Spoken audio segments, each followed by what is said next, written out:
తాకట్లో ఉన్న మీ బంగారాన్ని విడిపించి ఆ రోజు ఆన్లైన్ రేటుకి కొంటాం. Sharma gold company. అందరికీ నమస్కారం. నా పేరు మాధురి. మీరు చూస్తున్నది సుమన్ టీవీ. మనము ప్రతి ఒక్కళ్ళు కూడా ఏ పని చేసినా కూడా ఈ రోజు మనకి ఎలా ఉండబోతుంది అని ఆ రోజు యొక్క దిన ఫలాలు మనం చూసుకుని చాలామంది ఆ పని మీద వెళ్తూ ఉంటారు. అది ప్రతి ఇళ్లలో కూడా మనం చూస్తూ ఉన్నాం. మరి అలాంటిది ఇప్పుడు మనం పక్ష ఫలితాల గురించి తెలుసుకోబోతున్నాం. అంటే మార్చి 15 నుంచి 29 వరకు ఎలా ఉండబోతుంది, ప్రతి ఒక్క రాశి వారు ఎలాంటి జాగ్రత్తలు తీసుకుని ముందడుగు వేస్తే వాళ్ళకి మంచి ఫలితాలు వస్తాయి. ఇలాంటివన్నీ కూడా ముందస్తుగానే మనం తెలుసుకోవడం వల్ల అంటే ఎటువంటి చిన్న బ్యాడ్ ప్రభావం అన్నా కూడా వాటి నుంచి మనం కాస్త దాటేయగలం అన్న ఒక నమ్మకం ఉంటుంది. కాబట్టి సో అది ఇప్పుడు మనం చేయబోతున్నాము. మరి పక్ష ఫలితాలు అందరూ సిద్ధంగా చూస్తూ ఉండండి. మరి ఇప్పుడు ముందుగా మేషరాశి వారి నుంచి అలాగే మీన రాశి వారికి ఎలా ఉండబోతుందో తెలుసుకుందాము. మరి వీటన్నిటి గురించి మనకి తెలియజేయడానికి మనతో పాటు ఉన్నారు ప్రముఖ జ్యోతిష పండితులు, శ్రీ విద్య ఉపాసకులు శ్రీమతి జయప్రద గారు. నమస్కారం అమ్మ. నమస్తే అమ్మ. శ్రీమాత్రే నమః. అమ్మ, ప్రతి ఒక్కరు కూడా వెయిట్ చేస్తూ ఉంటారు దిన ఫలితాలు, అలాగే పక్ష ఫలితాలు, మాస ఫలితాలు అని చెప్పేసి. అయితే మనకి ఇంకా మన క్రోధినామ సంవత్సరం వెళ్ళిపోతూ ఆఖరిగా వచ్చి ఈ పక్ష ఫలితాలు ప్రతి ఒక్క రాశి పైన ఎలాంటి ప్రభావం చూపించనుంది అన్న విషయాలు తెలుసుకోవాలనుకుంటున్నాము. గ్రహాలన్నీ కూడా ఎక్కడెక్కడ ఉన్నాయో తెలుసుకుందాం. ఎందుకంటే మనకి రాశి ఫలాలు అనేది మనం ఎప్పుడు కొన్ని చూసుకోవాల్సిందంటే మనం మాస ఫలితాలు కానీ, పక్ష ఫలితాలు కానీ, వార ఫలాలు కానీ ఇవన్నీ ఎందుకు చూసుకుంటామంటే వార ఫలాలు వచ్చి చంద్రుడి ప్రభావం, చంద్రుడు ఎక్కడెక్కడ ఏ రాశిలో ఉన్నాడో చూసుకుంటే ఆ వారం అంతా ఎలా ఉంటుంది అనేసి. ఎందుకంటే ఆయన మనకారకుడు, మనసు ప్రశాంతంగా ఉంటే కదా ఏ పనైనా చేయగలుగుతాం. అందుకని ఈ వార ఫలాలు చూస్తాం.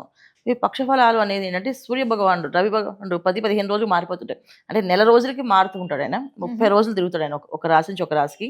అయితే మనకు వచ్చినప్పుడు ఏమవుతుందంటే 15 రోజులకి ఒక రాశి, 15 రోజులు ఒక రాశిలో ఉంటాడు ఆయన. ఓహో. ఒకే రాశి 30 రోజులు కనిపించడానికి, ఒక రాశి 15 రోజులు, మళ్ళీ 15 రోజులకి ఒక రాశి మారిపోతుంది. అంటే మామూలుగా 30 రోజుల డిగ్రీ ఆయనది, కానీ మనకు వచ్చి చూసుకున్నప్పటికీ 13-14 తారీఖు నుంచి మారుతుంది అనమాట. మనకి నెల ఏంటి 1వ తారీఖు నుంచి 30వ తారీఖు. అక్కడ వీళ్ళు సూర్య భగవాన్ మారేది ఏంటి, ఇప్పుడు మనకి మామూలుగా చూసుకుంటే మకర సంక్రమణం అంటే ఏంటి, మకర రాశిలో 14వ తారీఖు సంక్రాంతి వస్తుంది. అక్కడ రవి ప్రవేశిస్తారు మకర రాశిలో. సో అక్కడ ఉత్తరాయణ పుణ్యకాలం వస్తుంది. అంటే ఇక్కడ ఏమైంది, రవి వచ్చింది కరెక్ట్గా నెల రోజులకి ఆయన అక్కడ ఉంటాడు రాశిలో. అయితే ఆయన వచ్చింది ఇక్కడ 14వ తారీఖు వచ్చాడు. ఇప్పుడు మనకి 15 రోజులు అయిపోయిన తర్వాత వచ్చాడు ఆయన. అలా ఏంటంటే ప్రతి రవి ఈ పక్ష ఫలితాలు ఎందుకు చూసుకుంటాం అంటే రవి ఇలా మారుతుంటారు కనుక ఇలా మారినప్పుడు ఏమవుద్ది, ఒక రాశి మన ముందు ఉండొచ్చు, ఒక రాశి వెనక ఉండొచ్చు ఆయన. సో ముందు రాశి ఉంటే అదృష్టం ఎలా ఉంటుంది, వెనక రాశి ఉంటే అదృష్టం ఎలా ఉంటుంది అని తెలుసుకోవడానికి ఈ పక్ష ఫలితాలు అనమాట. సో మాస ఫలితాలు వచ్చినప్పటికి ఏమవుతుంది, బుధుడు, కుజుడు, శుక్రుడు వీళ్ళు కూడా మారుతారు. ఈ 4 గ్రహాలు మారడం వల్ల ఈ మాస ఫలితాలు అనేది చూసుకుంటుంటాం. ఎందుకంటే మన బుద్ధినిచ్చేవాడు బుధుడు అండ్ ఏ పనైనా చేయాలి అంటే మొండు ధైర్యాన్ని ఇచ్చేది కుజుడు అండి. ఒక పని చేయాలి అంటే ఒక కోరిక ఉంటేనే చేస్తాం, అసలు పని ఎందుకు చేయాలి ఆ రీజన్ ఇచ్చేవాడు శుక్రుడు. సో ఈ 4 గ్రహాలు కదిలినప్పుడు ఈ మాసం అంతా ఈ పనులు అవుతాయి, ఈ పనులు అవ్వవు చెప్పండి మాస ఫలితాలు. ఈ విధంగా మనం చూసుకుంటాం కనుక ఈ మాస ఫలితాలు, పక్ష ఫలితాలు, వార ఫలాలు. అయితే మనం ఈ పక్ష ఫలాలు ఎందుకు చెప్పుకుంటాం అంటే ఈ మాసంలో గ్రహాలన్నీ కూడా మీనరాశులు ఎక్కువగా ఉన్నాయి. అన్ని రాశుల కంటే ఒక్కొక్క రాశిలో ఒక్కొక్క ప్లేస్లో ఉండేవి, కానీ ఈసారి ఏంటంటే షష్టగ్రహ కూటమి అనేది వస్తుంది కనుక మనకి. సో అన్ని గ్రహాలు ఒకే ప్లేస్లో ఒకే రాశిలో ఉండడం వల్ల మ్యాక్సిమం గ్రహాలు మీనరాశిలోనే రవి, బుధుడు, శుక్రుడు, రాహు ఈ 4 మీన రాశిలో ఉన్నాడు. తర్వాత గురువు వృషభ రాశిలో ఉన్నారు, మిథున రాశిలో కుజుడు ఉన్నారు, కుంభరాశిలో శని భగవాన్ ఉన్నాడు. సో ఇలా ఉండడం వల్ల ఏంటంటే కొన్ని రాశులకి యోగాలు బాగున్నాయి, కొన్ని రాశులకి కాస్త జాగ్రత్తగా ఉండాల్సిన పరిస్థితి ఉంది. అది మనం చెప్పుకుందాం. అమ్మ, ఇక కుంభరాశి వారికి ఈ పక్షం ఎలా ఉండబోతుంది అంటారు? కుంభరాశి వాళ్ళకి ఈ పక్షం అంతా సామాన్య ఫలితాలే ఉంటాయి, కాకపోతే బాగుంటుంది. సామాన్యంగా ఉన్నప్పటికీ యోగించే అవకాశాలు ఎక్కువగా ఉన్నాయి. ఎందుకు ఉన్నాయి వీళ్ళకి అంటే రవి శుక్రులు కలిసి ఉండడం. రవి శుక్రుడు ఇద్దరు, బుధుడు రాహుతో కలిసి అందరూ 4 గ్రహాలు కలిసి ఉండడం వల్ల ద్వితీయ స్థానంలో, కుటుంబ స్థానంలో ఎప్పుడైతే ఈ గ్రహాలు ఉన్నాయో కుటుంబంలో కావాల్సిన అనుకున్న కోరికలు, కామ్యాలు ఏవైతే ఉన్నాయో అవన్నీ నెరవేరుతుంటాయి. అదే ఇప్పుడు ఒక కుటుంబంలో ఒక ఫ్యామిలీకి ఉద్యోగం కావాలి, ఉద్యోగం వస్తుంది. ఒక కుటుంబంలో వ్యాపార అభివృద్ధి కావాలి, వ్యాపార అభివృద్ధి అవుతుంది. ఒక కుటుంబంలో వివాహం కావాలి, వివాహం అవుతుంది. ఒక కుటుంబంలో సంతాన యోగం కావాలి, యోగం వస్తుంది. అంటే మన కోరిన కోరిక తరువు అన్ని నెరవేరే అవకాశాలు ఈ కుంభరాశి వాళ్ళకి ఈ పక్షంలో కనిపిస్తున్నాయి చక్కగా. ఎందుకంటే శుభగ్రహమైన ద్వితీయ స్థానంలో శుభగ్రహం, పూర్తి శుభుడైన శుక్రుడు ఉచ్చ స్థానంలో ఉండడం. సో ఎప్పుడైతే ఉచ్చ స్థానంలో శుక్రుడు ఉన్నారో అన్ని పనులు అవుతాయి. సో రాహుల్ కలిసి ఉన్నాడు కనుక ఫాస్ట్గా అవుతాయి. మామూలుగా అయితే శుక్రుడు ఇచ్చేస్తాడు కోరిక, ఓకే తీరుస్తా అంటాడు. రాహుల్ అంటే ఇప్పుడే తీర్చేయి, అది పద్ధతి అనమాట. ఎప్పుడో తీస్తే కాదు, ఇప్పుడు తీర్చేసేయి అని చెప్పేసి. శుక్రుడు ఏంటంటే ఇస్తాను తీరుస్తాను, అది ఎప్పటికైనా తీర్చొచ్చు, అది ఇవాళ అవ్వచ్చు రేపు అవ్వచ్చు. ఇప్పుడు మాకు ఇల్లు కావాలి, ఈ సంవత్సరంలో ఎప్పుడైనా ఇల్లు ఇస్తా అంటాడు. రాహు అనుకో రేపే ఇచ్చేసి చూపించాక ఆ ఇల్లు ఇప్పుడే అడ్వాన్స్ ఇప్పించు అని చెప్పి అడుగుతాడు అనమాట. అలాంటి తత్వం అనమాట ఇది. సో దానివల్ల ఏంటంటే అనుకున్న పనులు అనుకున్నట్టుగా జరుగుతాయి కుంభరాశి వాళ్ళకి. చక్కగా అన్ని పనులు మామూలుగా కోరికలేదు. అయితే ఏంటంటే ఇక్కడ అన్నిటితో పాటు కొంత మాయ కూడా ఉంటుంది. సో ద్వితీయ స్థానం రాహు అంటే అధికంగా ఖర్చు, మాయలో పడడం. సో వేరే ఆలోచనలు రావడం, వేరే వాళ్ళతో స్నేహం చేయడం, వేరే విధంగా అర్థం చేసుకుని వెళ్ళడము, భార్యాభర్త మధ్యన సమస్యలు రావడము, పిల్లలు కొంత మిస్అండర్స్టాండింగ్ చేసుకోవడం తల్లిదండ్రులని. సో మా అమ్మ నాన్న ఎప్పటికీ మాట వినరు, వీళ్ళు ఎంతే అని చెప్పి పిల్లలు మాట వినకుండా దారి తప్పడం. సో కుటుంబంలో ఎంత మంచి జరుగుతుందో అంత చెడు కూడా జరిగే అవకాశం ఉంది. సో ఆ చెడు అనేది ఏంటంటే కోరికలు ఎక్కువగా అయిపోయి తెచ్చుకోవడం, ఆవేశం. ఇప్పుడు రాహు అని చెప్పి అది ఇప్పుడు తీర్చేయి, ఆ పద్ధతి.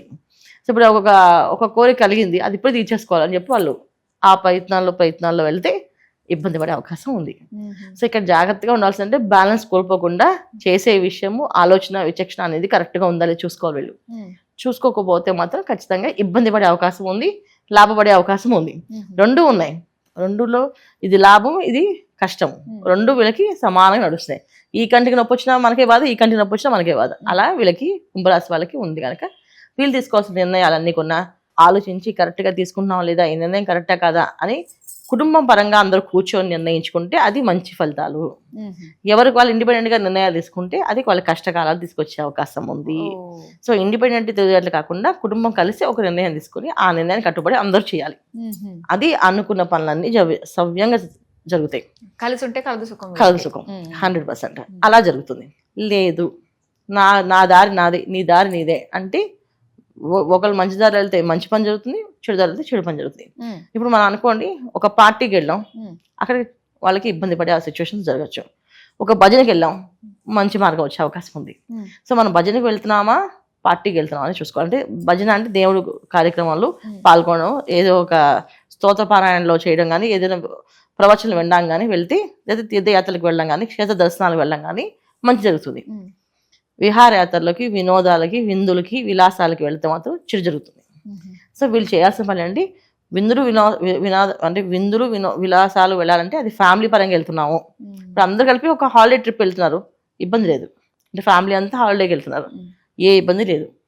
ఇండిపెండెంట్గా హాలిడే ట్రిప్కి వెళ్తున్నాం, అది ఇబ్బంది. అక్కడ ఎవరో పరిచయం అవుతారు, ఎవరితో ఎక్కువ మాటలు వస్తాయి, కలుపుదాం, దానివల్ల ఏదో జరుగుతుంది, ఇంకేదో అవుతుంది. ఇలాంటి సిచ్యువేషన్ జరిగే అవకాశం కుటుంబంలో ఉన్నాయి. దీనివల్ల కుటుంబాలు విడిపోయే అవకాశం, భార్యాభర్త మధ్య సమస్యలు, గొడవలు, కొట్లాట్లు ఇలాంటివి జరిగే అవకాశాలు. తెలియకుండా ఇప్పుడు మనం వింటున్నాం చాలా విషయాలు. ఎందుకు చంపేశారో తెలియదు, అంత పాప అమ్మాయి ఏం చేస్తుందో తెలియదు. అలాగే ఇలాంటి కష్టాలు అనేవి జరుగుతుంటాయి. అట్లా సో ఎంత కోపం ఉండి చేస్తారు ఆ పని అని కొంతమంది అంటారు. సో అంత కష్టం చంపాలని కొంతమంది అడుగుతాం. సో రెండు న్యాయమే, కాకపోతే ఇందులో ఏది నిజమో మనకు తెలియదు. సో ఇలాంటి అవకాశాలు ఈ కుంభరాశి వాళ్ళకి ఉన్నాయి కనుక జాగ్రత్తగా ఉండాల్సిన అవసరం ఉంది. ఏ నిర్ణయమైనా కుటుంబ పరంగా నిర్ణయించుకొని ఇద్దరు కలిసి నిర్ణయం తీసుకో, భార్య ఇద్దరు ఒక అండర్స్టాండింగ్ వచ్చి చేస్తే ఇద్దరికి ఇబ్బంది లేదు. ఇండిపెండెంట్గా ఆలోచించారా ఇద్దరికి ఇబ్బంది, కష్టపడే అవకాశం ఎక్కువ ఉంది. ఇది కుంభరాశి వాళ్ళు. సో వీళ్ళు జాగ్రత్తగా ఉండాల్సిన విషయం ఈ పక్షం అంతా జాగ్రత్తగా ఖచ్చితంగా ఉండాలి. అలాగే కాస్త ఉపశమనం కోసం ఏదైనా మంత్రజపం లాంటిది చేసుకుంటే మంచిది అంటారు. మంత్రజపం కంటే కూడా వీళ్ళు ఏంటంటే ఈ పక్షం అంతా కూడా సుబ్రహ్మణ్య స్వామి ఆరాధన, జంట నాగులకి కాస్త పాలు పోసి నమస్కారం చేస్తూ, మమ్మల్ని ఏ మాయలో పడేకి స్వామి, మేము నీ సేవలో నిరంతరం ఉంటాము, భగవంతుడి నామస్మరణలో ఉంటాము, మేము మంచి దారిలో నడవాలనుకుంటున్నాం, మాకు ఆ దారి చూపించు అని చెప్పి ఈ జంట నాగులు ఉన్న గుడికి వెళ్ళి ప్రదక్షిణాలు చేయడం. రావ చెట్టు దగ్గర ఉన్నా, వేప చెట్టు దగ్గర ఉన్నా పర్లేదు, ప్రదక్షిణ చేయడం చుట్టూ. సో 9 ప్రదక్షిణాలు చేస్తూ చెప్తూ ఉన్నాం. ఈ పక్షం అంతా రోజు గుడికి వెళ్ళి చేస్తే కూడా ఇంకా చాలా మంచిది. లేదంటే ఆదివారాలు వెళ్ళి ప్రదక్షిణాలు చేసి దండం పెట్టుకొని రావచ్చు. ఈ విధంగా చేయడం. లేదా ఇంట్లో సుబ్రహ్మణ్య స్వామి దండం పెట్టుకుంటూ బయటికి వెళ్ళేటప్పుడు, స్వామి మమ్మల్ని ఏ మాయలో పడకుండా మా పని మేము చేసుకునే విధంగా మమ్మల్ని అనుగ్రహించు అని చెప్పి దండం పెట్టుకుని వెళ్తే కూడా పని అవుతుంది. ఓకే అమ్మా, కుంభరాశి వారి ఫలితాలు తెలియజేసినందుకు ధన్యవాదాలు. నమస్తే అమ్మా, శ్రీమాత్రే నమః.